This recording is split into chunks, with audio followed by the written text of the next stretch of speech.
I'm Steven Rennell, the host of the Meat Eater podcast and the Netflix original series Meat Eater. As a hunter and wildlife enthusiast, the question comes up, how can you justify killing and eating animals that you love and protect?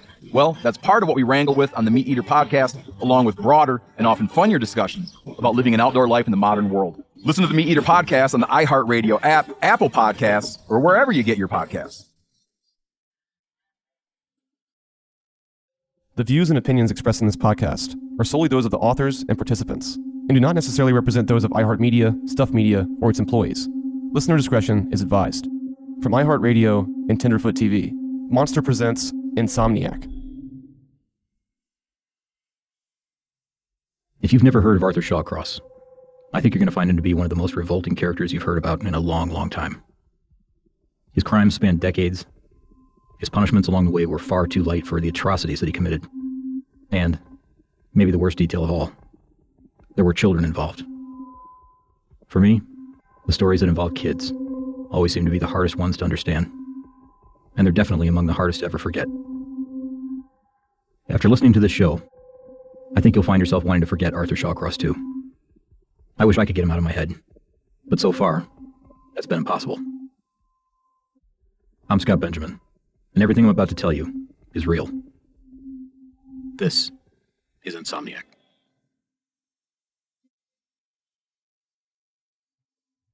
The date was January 3rd, 1990, and police were searching Northampton Park, located 16 miles east of Rochester, New York, after a missing woman's clothing and ID card had been found in the area. Just minutes into a helicopter surveillance flight, New York State troopers had already spotted something.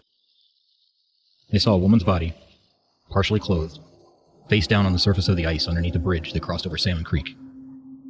They didn't know it yet, but they had just stumbled across the frozen, mutilated body of yet another missing woman. Not even the one they were initially searching for.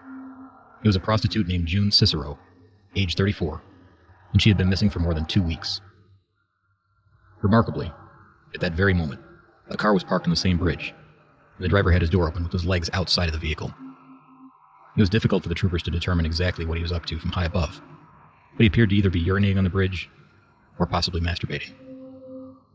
As soon as he noticed the helicopter, the man threw something out onto the ice and drove away. But the state troopers followed his every move from the air and called in ground units to tail him into town. Within minutes, he was picked up, taken to the nearby Brockport police barracks, questioned, photographed, and then released. Overnight, authorities kept the suspect's home under surveillance, while detectives dug up every bit of information they could about the man they found just a few feet away from the frozen body on the ice. What they would discover that evening, and in the days and months to follow, would horrify every officer on the force, and, later, infuriate the entire community of Rochester, New York.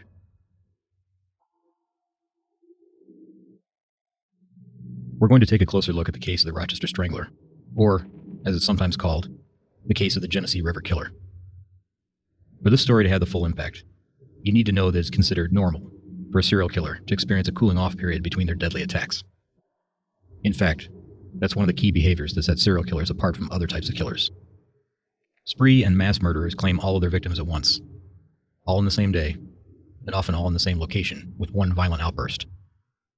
A serial killer follows a different pattern, one that includes an active period, when the homicide happens, followed by an emotional cooling-off period, when the killer returns to his or her normal life, followed by another active period, and so on.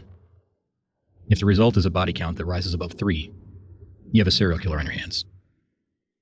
Typically, that cooling-off period is a matter of days, weeks, or sometimes months.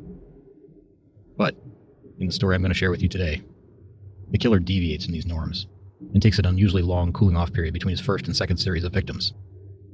16 years, in fact.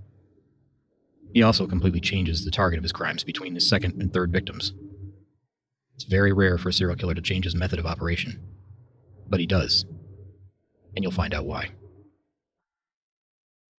We're going to start in early 1972, in the small, upstate New York city of Watertown, where an unspeakable tragedy was about to strike the community. It was the spring of 1972, and Arthur John Shawcross, age 26, was an employee with the Watertown Public Works Department. He had just married his third wife, Penny, in late April. Shawcross had only recently been released from a state prison after serving time for burglary and arson. He had set fire to a paper mill in April of 1969, and then to the cheese company that he worked for in September of the same year. While serving his prison sentence, Shawcross had spent just a few months at the Attica Correctional Facility before being transferred to Auburn Prison in the summer of 1970. Later that same year, on November 4th, 1970, an inmate riot broke out in Auburn. 30 guards were seized as hostages, and the inmates had control of nearly the entire prison. The riot only lasted one day, but it took a combined total of more than 600 state troopers, additional prison guards, and sheriff's deputies to regain control. When the situation had cooled down, it was revealed that inmate Arthur Shawcross had saved the life of a prison official during the riot.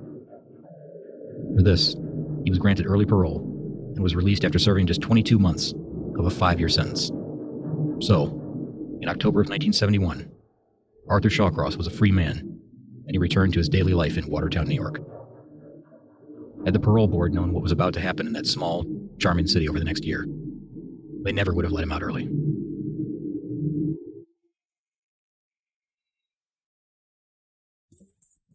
I'm Steven Rennell, the host of the Meat Eater podcast and the Netflix original series Meat Eater. As a hunter and wildlife enthusiast, the question comes up, how can you justify killing and eating animals that you love and protect? Well, that's part of what we wrangle with on the Meat Eater podcast, along with broader and often funnier discussions about living an outdoor life in the modern world. Listen to the Meat Eater podcast on the iHeartRadio app, Apple Podcasts, or wherever you get your podcasts.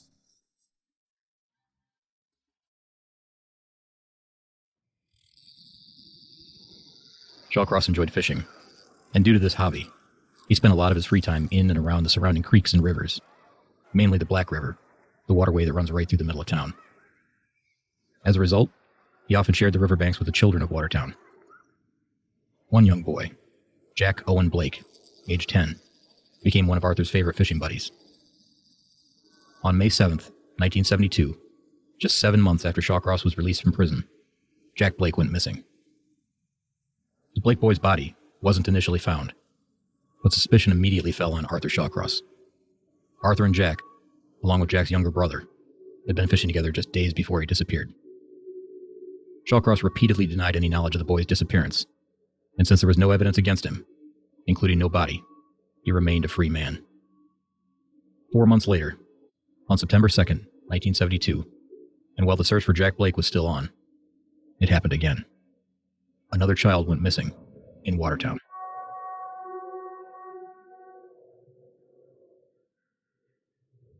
Lots of us tell a variety of lies on a daily basis. Most are small, but occasionally a few whoppers too. We intentionally make false statements to others to ease social interactions, protect someone's feelings with a small white lie, or use a lie to simply avoid the unpleasant consequences of telling the truth. Pathological lying, on the other hand, is when the behavior becomes compulsive or habitual. It's when a person lies consistently for absolutely no personal gain other than maybe to bolster their own character, regardless of how unfounded those claims may be. Pathological liars typically try to present themselves in a favorable light, or as the hero, not the bad guy of the story. Pathological lying was one of many issues Arthur dealt with throughout his life. While in prison, he self-reported sexual abuse between himself at a young age and his mother, his aunt, his sister, and a couple of his cousins. Later, he would claim, as an adolescent, he had sex with a variety of barnyard animals, too. Each of the accused family members has denied all of Arthur's sexual abuse allegations, and not one instance was ever proven to be true. What we do know of his past is somewhat troubling. Arthur was a bedwetter until the age of 9, and his mother repeatedly shamed him for that. We also know that he was sexually excited by lighting fires, and that he liked to torture and kill small animals, including fish, cats, squirrels, and birds. That's all 3 points of the McDonald Triad, a set of 3 factors that suggest future violent tendencies and serial offenses from an individual if 3, or any combination of 2, are present together: bedwetting, fire setting, and cruelty to animals. Again, Arthur exhibited all 3 traits. He also had at least 3 known closed-head brain injuries between the ages of 16 and 22. At the age of 16, he was hit in the head with a discus and spent several hours unconscious. At age 18, he was struck in the head with a sledgehammer. Again, he was unconscious for several hours. And, at age 22, while he was in the Army, he fell from a 40-foot ladder, striking his head and rendering him unconscious, once again, for several hours. Years later, an MRI scan of Arthur's brain would show that he had developed a cyst in one temporal lobe and residual scarring on both frontal lobes from the discus and sledgehammer incidents. He dropped out of school after his second failed attempt at 9th grade and eventually was drafted in the Army at age 19 during the Vietnam War.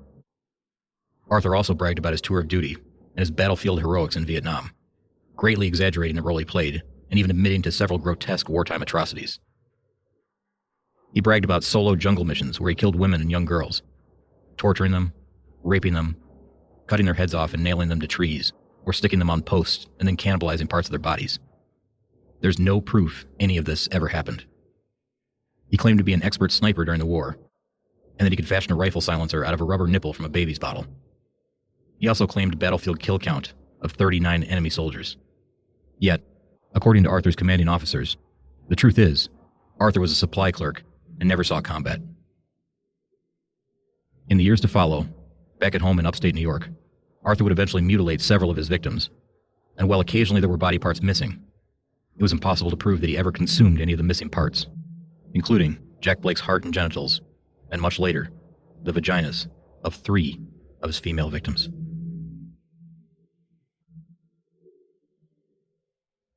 The date was September 2nd, 1972, just 4 months after the disappearance of Jack Blake, and there was another child missing in Watertown. This time, it was Karen Ann Hill, age 8, who was visiting with her mother for the Labor Day weekend. The Watertown police were now searching for 2 missing children. They found Karen Hill first. Her lifeless body was discovered under a bridge. She had been raped, mutilated, and strangled. Mud, leaves, and other debris had been forced down her throat and inside her clothing. Once again, Arthur Shawcross, now age 27, was an immediate suspect. A police investigation revealed that he and Karen Hill had been seen together on the day of her disappearance, and neighbors reported that Arthur was seen eating ice cream on the bridge, right near where the body was discovered. Arthur, again, denied any involvement in the disappearance of the child. But after a full day of police interrogation, he finally cracked. With his defense attorney present, Shawcross decided that he had had enough and asked police, "What would happen to me if I told you something?" In the hours that followed, he admitted to killing Karen Hill, but he also let them know that he had additional information to share. He could lead them to the body of the still missing Blake boy, if they were willing to make a deal. Shawcross told them exactly what they wanted to know. 4 months earlier, it was he who had lured 10-year-old Jack Blake into the woods, stripped him naked, sexually assaulted him, and then strangled him to death. As part of a plea bargain, in exchange for showing the police where the body of Jack Blake could be found, the authorities lessened the charge against Shawcross to manslaughter for the rape and murder of Karen Hill, and all other charges were dropped entirely. He would not be charged in the rape or murder of Jack Blake. For his crimes, Arthur Shawcross was sentenced to just 25 years in prison, with the possibility of early parole. And while that already seems like a light sentence for murdering 2 children, it gets even worse.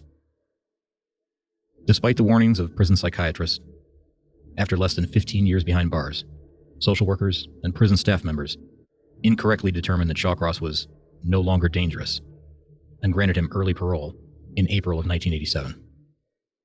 Why did the prison psychiatrist advise against his release? Well, one reason was that Shawcross had revealed that he had returned several times to the site where he dumped Jack Blake's body to have sex with the corpse.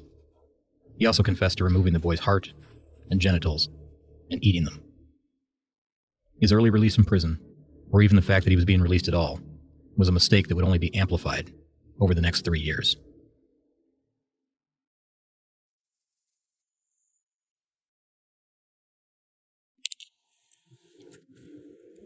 My nightmares? Yeah, I'm still having them. I had another pretty disturbing dream this weekend. The last one was just a few days ago, around 3 a.m. It's another really, really violent dream. I'm being chased. I was laying face down, yelling and violently kicking the mattress, as hard and fast as I could. My wife was startled, terrified, and rightfully so. It's clearly someone who's serious about catching me. Serious. There's a reason they want me. In our moonlit bedroom, it looked like someone was attacking me on my side of the bed. Someone was. By the next morning, the only lasting memory I had of that evening's nightmare was of someone endlessly chasing me. As we raced up a very steep set of stairs, almost as steep as a ladder, he reached out to grab my ankles, and that's when I turned and began kicking him in the head. There's that terrifying moment when the pursuer catches me. Like, this is it, I've got to fight, otherwise I'm dead. It's going to be a battle to the death. The scary thing about this is, like, oh boy, I didn't stop. Over and over again, as hard as I could. I didn't stop. I just kept going and going and going until the person's practically unrecognizable. Was it Arthur chasing me? I don't know. I can't say for sure it was him. But I can tell you there was no more sleep for me that night. I guess you can kind of understand why I didn't want to record that when my family around me or near me. So I'm kind of confessing to this, even though it's something that never really happened, and I got to deal with that. And that's about it for now. I hope he doesn't haunt your dreams the way he has mine. A common trait among captured serial killers is that even though they're locked behind bars, they want to believe that they're still, somehow, in control of what's happening outside of the prison walls. Arthur Shawcross was no different. We've established his tendency to lie about nearly all aspects of his life, a pattern that he continued in prison, but he did so in a somewhat puzzling way. He attempted to manipulate all of his interviewers, detectives, doctors, anybody that would listen to him, by changing his story. The way he answered questions would vary greatly, based on who he was talking to. If it was a male interviewer, Arthur would play up his heroic, but completely fictional, actions on the battlefield in Vietnam. If it was a female interviewer, Arthur would go into long, detailed descriptions of his mutilation killings, and describe to them how much he enjoyed removing parts of his victims, and then how much he enjoyed eating those parts. And, if he detected a tiny bit of sympathy from his interviewer, his narrative always switched over to his alleged, but never proven, claims of sexual abuse at the hands of his mother and aunt. He would add graphic details to his stories of abuse to see if he could elicit an even greater sympathetic response from across the table. Again, manipulative behavior isn't necessarily surprising from a serial killer, and it was always fairly easy for those Arthur spoke to see right through his made-up stories. They knew he was a liar, and he was never going to change.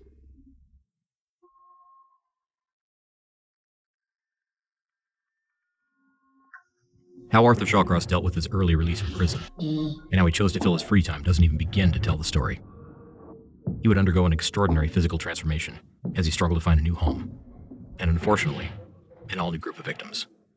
Next time on Insomniac. Insomniac is a production of iHeartRadio and Tenderfoot TV. Written and hosted by Scott Benjamin and produced by Miranda Hawkins, Alex Williams, Matt Frederick, and Josh Thane. Music composed by Makeup and Vanity Set and cover art by Trevor Eiler. Follow on Twitter and Facebook at Insomniac Pod, on Instagram at Insomniac Podcast, and at our website, insomniacpodcast.com. For more podcasts from iHeartRadio, visit the iHeartRadio app, Apple Podcasts, or wherever you listen to your favorite shows.